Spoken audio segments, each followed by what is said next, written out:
فيلمنا بيبدأ مع بنت اسمها جينيفر واللي بتكون كاتبة، وبتقرر إنها تنعزل فترة في مكان بعيد عشان تكتب رواية جديدة. وفي طريقها للبيت الجديد بتعدي على واحد اسمه إيرل، واللي بيكون مأجر لها البيت، وبنعرف إن البيت موجود في نص الغابة وفي مكان معزول تماماً عن البشر، وبيديلها المفتاح بتاع البيت وكمان خريطة عشان تعرف توصل. بعدها بشوية بتقف جينيفر عند بنزينة، وهناك بتقابل 3 شباب واللي هم أندي، ستانلي وجوني، وبيظهر إنهم صحاب وبيشتغلوا سوا في نفس البنزينة. وبيبدأ جوني يحط لها بنزين في العربية، وفي الوقت ده بيحاول يقرب منها، لكن جينيفر بتصده وبتحرجه قدام صحابه، وده اللي بيخليهم يسخروا منه قدامها، فبيتضايق جوني من اللي حصل.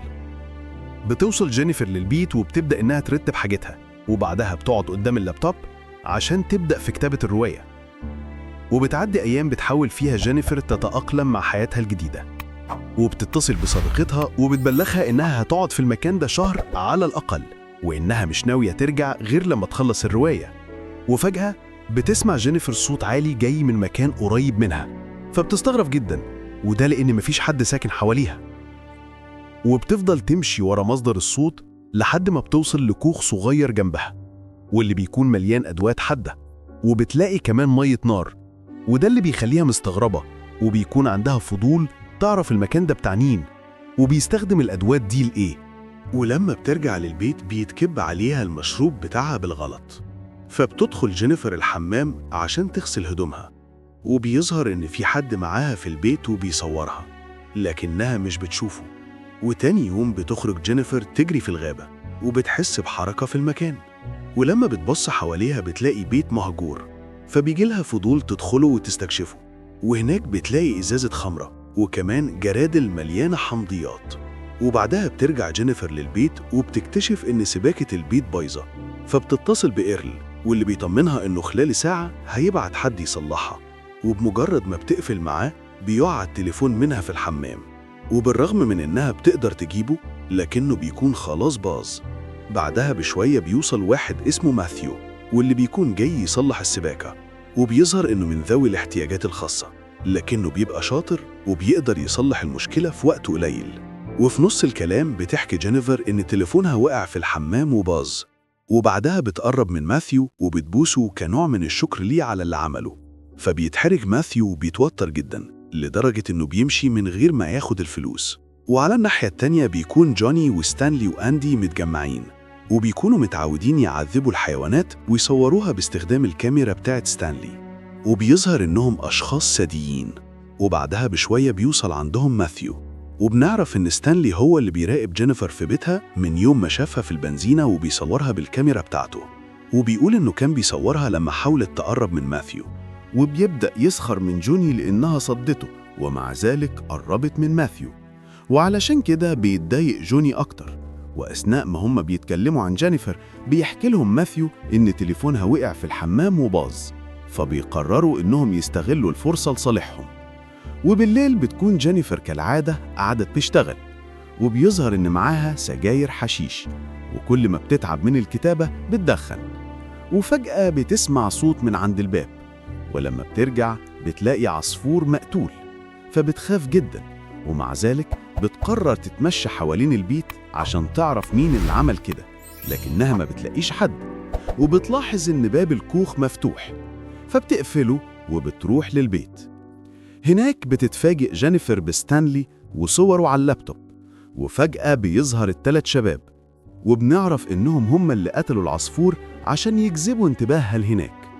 وفي الوقت ده بيقدروا يدخلوا البيت، وبيكونوا كمان جايبين معاهم ماثيو، اللي بيظهر إنه جاي غصب عنه لأنه بيخاف منهم وما بيقدرش يرفض لهم أي طلب.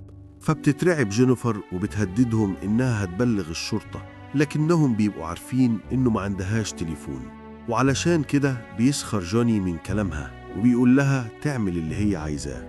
فبتنهار جينيفر وبتعرض عليهم ياخدوا كل اللي معاها ويمشوا، وبتجيب فلوس عشان تدي ماثيو حسابه، لكن جوني بيرفض وبيبدأ يتكلم بالنيابة عنهم، وبيسألها عن سبب وجودها في مكان زي ده. فبتقول جينيفر إنها جاية تشتغل، وبتكذب وبتقول إن حبيبها جاي بعد شوية عشان يمشوا ويسيبوا، لكن جوني بيكون عارف إنها بتكذب وده لأنه لو مرتبطة فعلا حبيبها مستحيل يسيبها تيجي مكان خطر زي ده.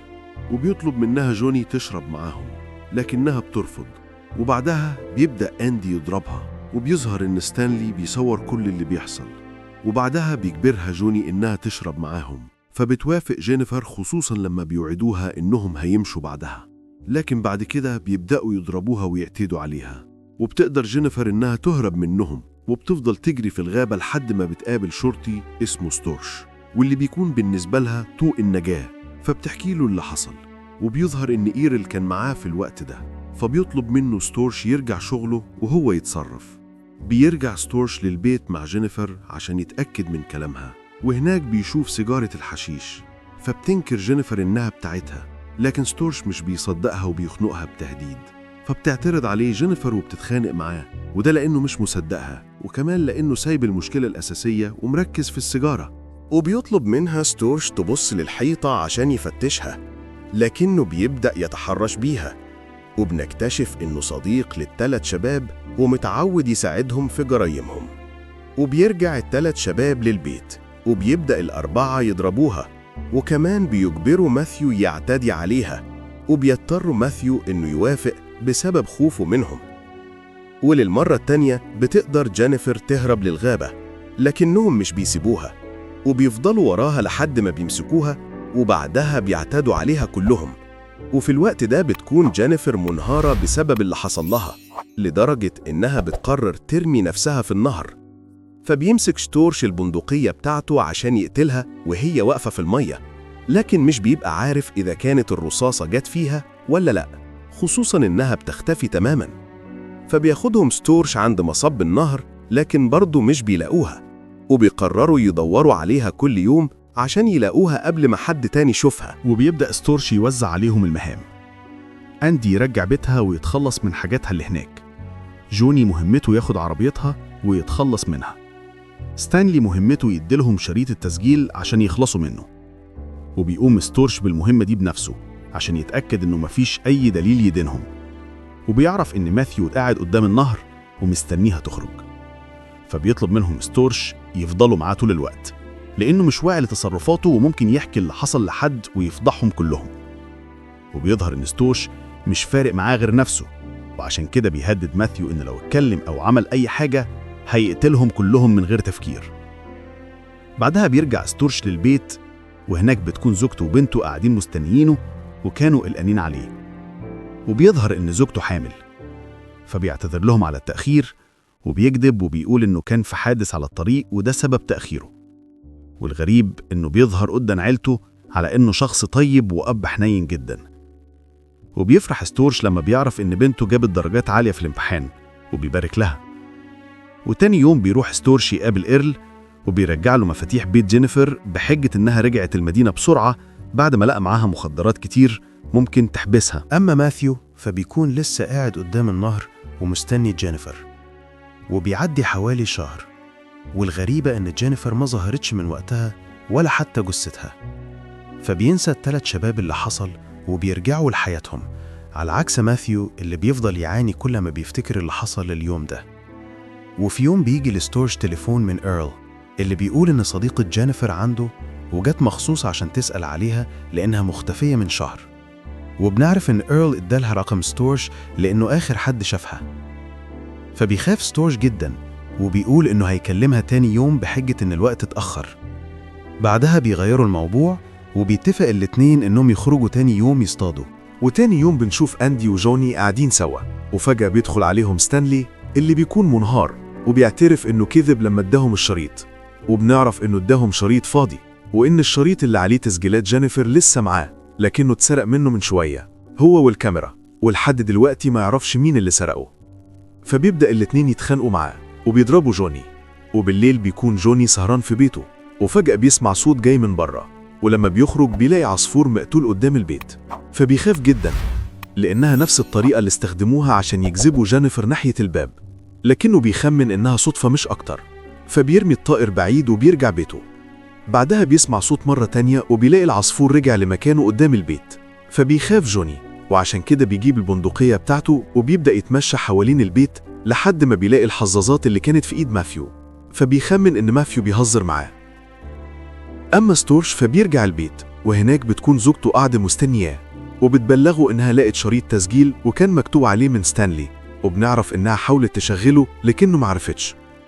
وبيتصارعوا ال3 شباب، وبيبدأ جوني يضرب ستانلي عشان كان عايز يفضحهم، وبيكون على وشك يقتله، لكن جوني بيهديه وبيقول إن ماثيو هو اللي بيعمل فيهم كده، لأنه لقى الحظاظات بتاعته قدام البيت عنده. بعدها بيخرج مع إيرل وبيستغل الفرصة وبيقتله، وبنعرف إنه عمل كده علشان يخلص من آخر دليل يثبت إنه قابل جينيفر قبل ما تختفي. وفي نفس الوقت بيكون ماثيو قريب من بيت جينيفر، وبيستغل لما بيسمع صوتها خارج من البيت، خصوصا لما بيسمعها بتنادي عليه، ولما بيدخل بيتفاجئ بالحقيقة، وقبل ما يكمل كلامه بتطلع جينيفر الحبل وبتخنقه. وبيبدأ أندي وستانلي يحسوا إن في حاجة غريبة، فبيمشوا ورا صوت لحن كان أندي متعود يعزفه، فبيخمنوا إن ماثيو بيهزر معاهم. وبيفضل أندي ماشي ورا مصدر الصوت لحد ما بيوصل للبيت المهجور. وعلى الناحية التانية بيكون ستانلي لسه في الغابة، وفجأة بيلاقي جينيفر واقفة قدامه، وبيكون متأكد إنها ناوية تنتقم، فبيحاول يقرب منها عشان يقتلها، لكن جينيفر بتكون أذكى منه، وبيظهر إنها كانت عاملة حسابها من الأول وحطت فخ في طريقه. فبيتصاب ستانلي في رجله إصابة خطيرة، وبيسمع الأندي صوته بيجري ناحيته، لكن جينيفر بتضربه وبيفقد وعيه. وبيفوق أندي يلاقي نفسه مربوط وتحت حوض مية، أما ستانلي فبيلاقي نفسه مربوط في شجرة من رقبته. وبتقرر جينيفر تنتقم منهم بنفس الطريقة اللي عذبوا بيها، فبتشغل الكاميرا عشان تسجل كل اللي بيحصل. وبيحاول ستانلي يعتذر لها لكنها مش بتهتم، وبتبدأ تعذبه زي ما كان بيتلذذ هو بتعذبها. فبتحط في بقه فار ميت، وكمان بتفتح جفونه وتثبتها باستخدام الإبر، وبتجيب سمكة وبتحط أحشائها عليه، وبعدها بتسيبه وتمشي. وهنا بيلي دور على أندي، فبتبدأ جينيفر تحط وشه في المية، وبعدها بتحط حمض في الحوض، فبيموت أندي بسبب الحروق اللي في وشه. وفي الوقت ده بتكون الغربان اتجمعت حوالين ستانلي بسبب ريحة السمك، وبيبدأوا ياكلوه وهو حي. ولما بترجع جينيفر لأندي بتلاقيه مات متشوه بسبب الحمض. وبيجي الدور على جوني، فبتفك رباطه وبتبدأ تخلع سنانه واحدة واحدة وتعذبه، وبعدها بتقطع لسانه بالمقص ويموت. وبكده ما يفضلش غير ستورش. وبيجيله اتصال من زوجته بتقوله إن جينيفر المدرسة الجديدة لبنتهم وصلت البيت، فبيستنتج ستورش إن جينيفر قدرت تخدع زوجته عشان تنتقم منه، فبيرجع البيت بسرعة. وبيفاجأ إن جينيفر خدت البنت بحجة إنها هتخرجها هي وباقي الطلبة المتفوقين، فبيركب عربيته بسرعة عشان يلحقهم، لكنه مش بيلقاهم. ولما بيرجع للعربية بيلاقي جينيفر مستنية وبتضربه على راسه، ولما بيفوق بيلاقي نفسه متكتف، وبيظهر إن جينيفر حطت البندقية عند ظهره وربطت الزناد في إيد ماثيو اللي بيكون فاقد الوعي. وجينيفر واقفة وراه ومبسوطة باللي عملته، وبتخرج من البيت وتسيبه. وبمجرد ما بيفوق ماثيو يبدأ يتحرك بتخرج الرصاصة وتقتل ستورش. وبعدها بترجع جينيفر عن ماثيو وبتقتله هو كمان.